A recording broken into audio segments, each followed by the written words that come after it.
Voice of south நேயர்களுக்கு வணக்கம்.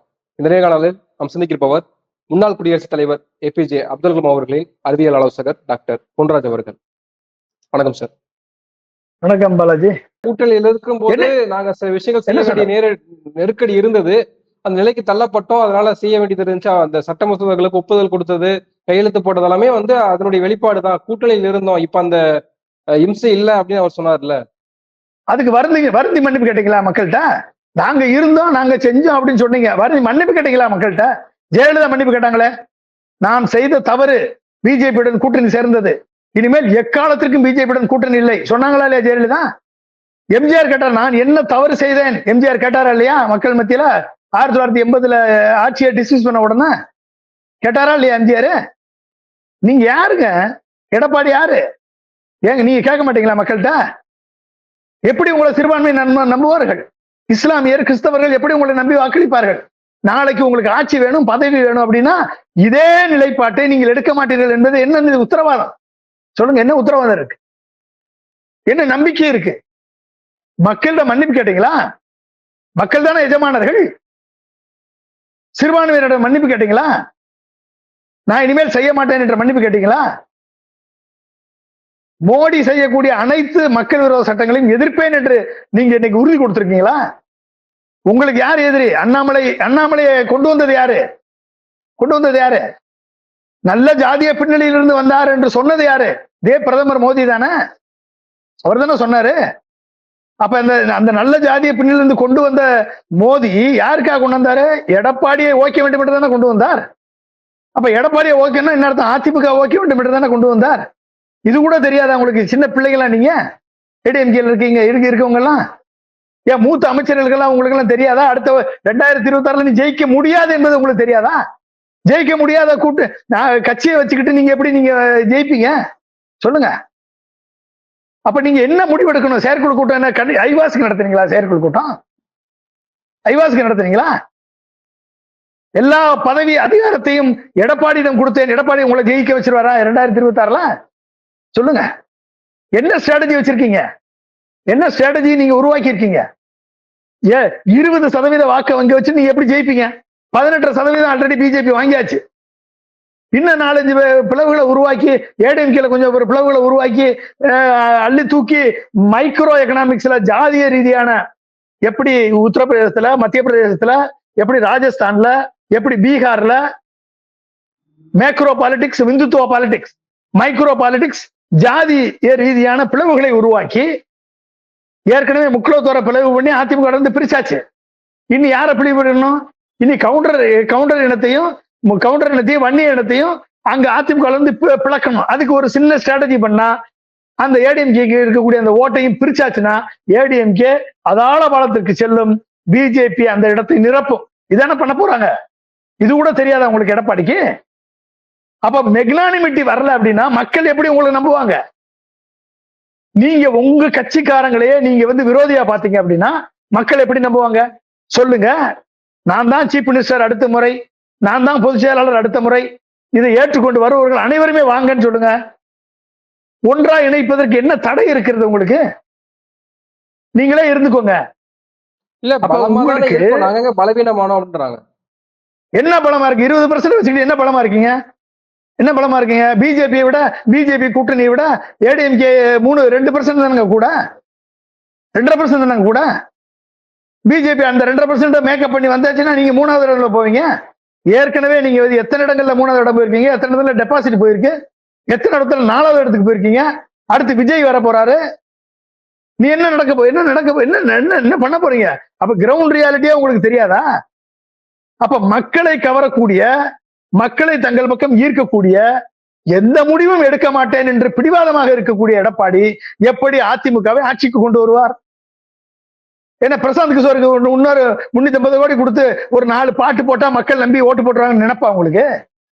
சொல்லுங்க, நினைப்பா? என்ன செய்யணும்ன்றது உங்களுக்கு தெரியல அப்படின்னா நீங்க எப்படி அதிமுகவை ஆட்சி கட்டில் அமைத்த முடியும்? எப்படி முடியும் சொல்லுங்க பாப்பா. அப்ப இந்த நிலைக்கு இட்டு செல்வதற்கு யார் காரணம்? பிஜேபி தானே காரணம். பிஜேபி இதைத்தானே ஜார்க்கண்ட்ல செய்து, இதைத்தானே மகாராஷ்டிரா செய்தது, இதைத்தானே பீகார்ல செய்தது. இதைத்தானே இன்றைக்கு காங்கிரஸை பிளவுபடுத்தி சீதாராமாவை தனிமைப்படுத்தி காங்கிரஸை பிளவுபடுத்த வேண்டும் என்று கர்நாடகாவில் செய்து சொல்லுங்க. இப்ப அதாவது இது கூட உங்களுக்கு தெரியலன்னா நீங்க என்னங்க அரசியல்? அப்ப உங்களை எப்படி நம்புறது?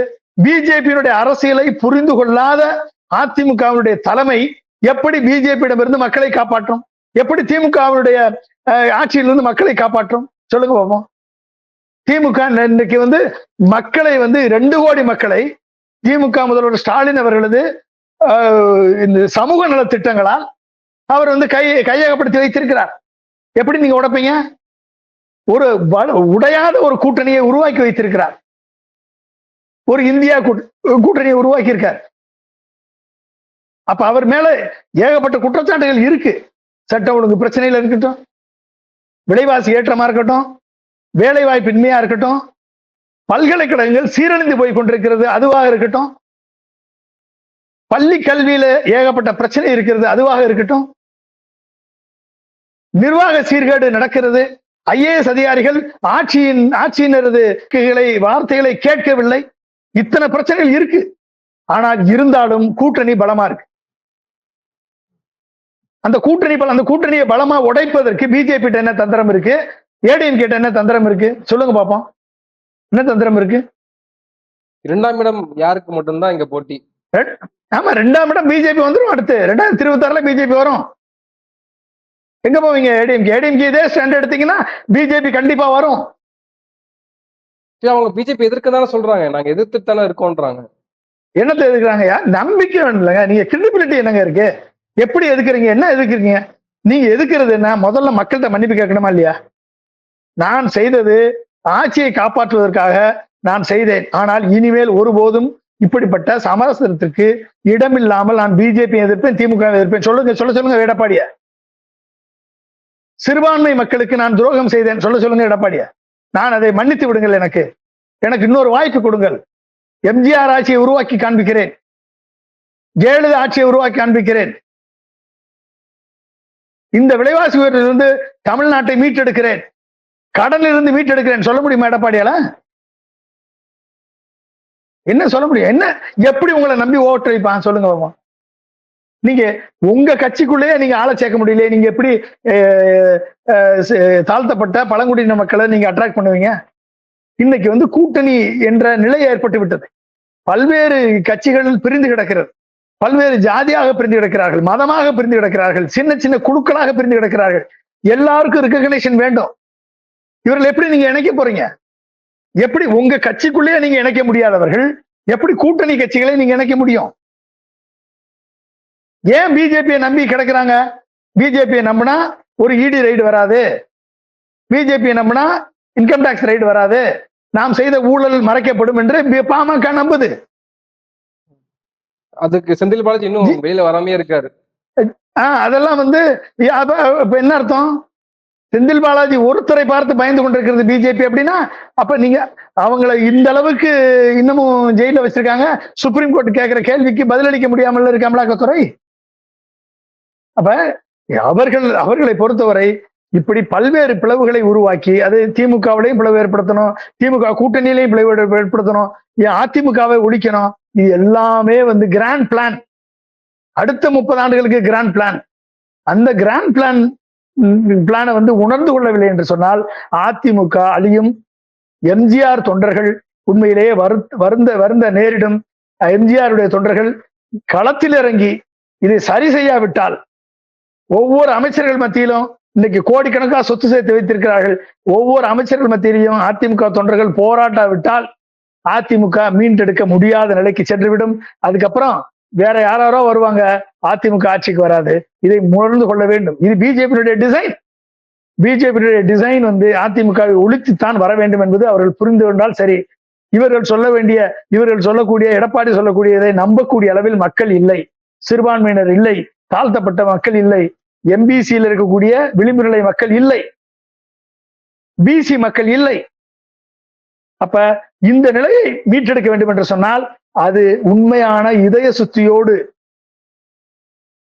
முதலில் அதிமுக தலைவராக எடப்பாடி இருக்கிறாரே ஒழிய மக்கள் தலைவராக அவர் இன்றைக்கு மாறி இருக்கிறார். அதிமுக தலைவராக இருந்தா ஜெயிக்க முடியாது. அதிமுக வேணா கட்சியை வச்சிருக்கலாம், 20% வச்சிருக்கலாம், 20ல இருந்து 18, 19, 18, 17, 19, 20 இதுக்குள்ள ஓடிக்கிட்டே இருக்கலாம். ஆட்சிக்கு வர முடியாது. சரி, தேர்ட் பிளேஸ்க்கு வேணா போட்டி போடலாம், இது வேணா போடலாம். சில இடங்கள்ல 4th பிளேஸ் போயிருச்சு ஏடிஎம்கே. அப்ப இந்த நிலை ஏற்படுவதற்கு இவர்கள் அனைவருமே உட்கார்ந்து சிந்திக்க வேண்டும். இவர்கள் அனைவருமே ரியாலிட்டியை புரிந்து கொண்டு நடக்க வேண்டும். எம்ஜிஆர் மாதிரி மாறல, ஜெயலலிதா மாதிரி மாறினா தான் அதிமுகவுக்கு தலைவராக சிங்கிள் தலைவராக வர முடியும் ஒழிய இந்த நிலைமையில எல்லாம் அதிமுகவை பிஜேபியினுடைய தாக்குதலிருந்து பாதுகாக்க முடியாது என்பதை உணர வேண்டும்.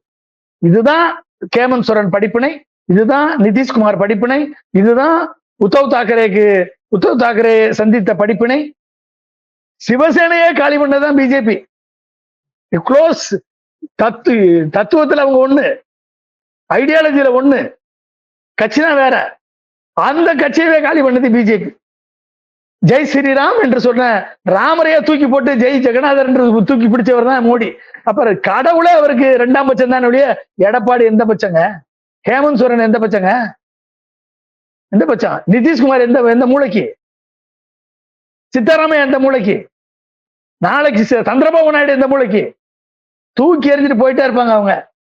அவங்ககிட்ட பணபலம் இருக்கிறது, படைபலம் இருக்கிறது, அதிகார பலம் இருக்கிறது, ஆட்சி பலம் இருக்கிறது. எது வேண்டுமானாலும் அவர் செய்வார்கள். எடப்பாடி என்னதான் அவர் கனவு கொண்டு இருக்கிறார். அதாவது மிஸ்கன்செப்ஷனுக்கும் கன்விக்ஷனுக்கும் டிஃபரன்ஸ் இருக்கு. தவறான புரிதலுக்கும் நம்பிக்கைக்கும் டிஃபரன்ஸ் இருக்கு. திமுக செய்யக்கூடிய தவறுகளால், திமுக செய்யக்கூடிய விலை உயர்வுகளால், சொத்து வரி உயர்வு, பத்திரப்பதிவு விலை உயர்வு, கரண்ட் பில் விலை உயர்வு, அடுத்து என்னது, இப்படி பல்வேறு விலை உயர்வுகளால் மக்கள் அதிமுகவுக்கு ஓட்டளித்து விடுவார்கள். 3% தான் 2க்கும் இடையில இருக்கு என்று தவறான புரிதலின் அடிப்படையில் அதிமுக இன்றைக்கு பிஜேபியினுடைய வழிகாட்டுதலின்படி இன்றைக்கு தனக்குத்தானே சூனியம் வைத்துக் கொண்டிருக்கிறார்கள். யாரையும் சேர்க்க மாட்டோம், யாரிடமும் சேர மாட்டோம், நாங்கள் எதுவும் நாங்கள் தனித்தேன் என்று வெற்றி பெறுவோம் என்று பொய்யான நம்பிக்கையில் அதை புரிய வைத்து நம்ப வைத்து எடப்பாடி அவர்கள் அனைத்து அமைச்சர்களையும் 2026 3வது இடத்திற்கு அதிமுகவை கொண்டு செல்வார்.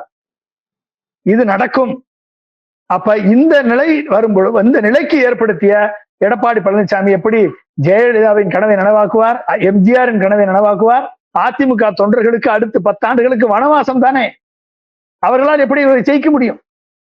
அப்ப எம்ஜிஆர் உருவாக்கிய கட்சி, ஜெயலலிதா அவர்கள் உருவாக்கிய கட்சி, எம்ஜிஆரை எதிர்த்தவரை எஸ்டிஎஸ் உள்ள சேர்த்தவர் எம்ஜிஆர், ஜெயலலிதாவை வசைபாடிய காளிமுத்தை சபாநாயகராக்கியவர் எம்ஜிஆர்,